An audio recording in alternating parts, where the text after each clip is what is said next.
It would seem that all that hype of sex, drugs and rock and roll have more to play than what was originally thought about on how we feel about music.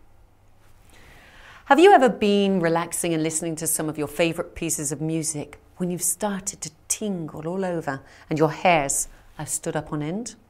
Of course you have. But what you might well not know is that it is there and then when an incredible biological effect occurs in your brain. It is at that very moment when dopamine is released. For the first time in a recent study, it has been demonstrated that music has the ability to stimulate rushes of euphoria to areas of the brain. Researchers used an MRI and PET scan to assess the exact biological course of the dopamine and distinguish which parts of the brain were affected.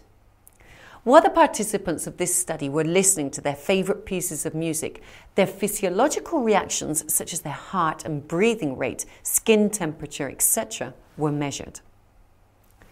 It was seen that at certain emotional moments, for example, when the hairs stood up on end, that dopamine had been released into two areas of the brain.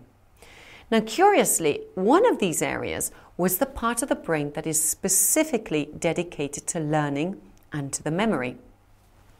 I've said it's curious, as it was noticed that this effect didn't actually happen at the peak of the music as expected.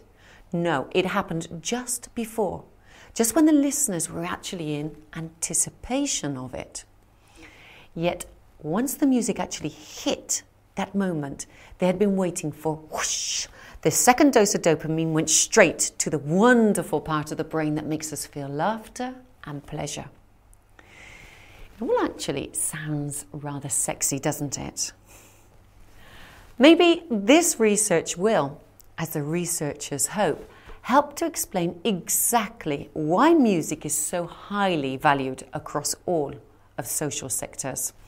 So when you're feeling down or in need of an uplifting experience, turn up that volume of your favourite music and enjoy the sheer pleasure and rush of it.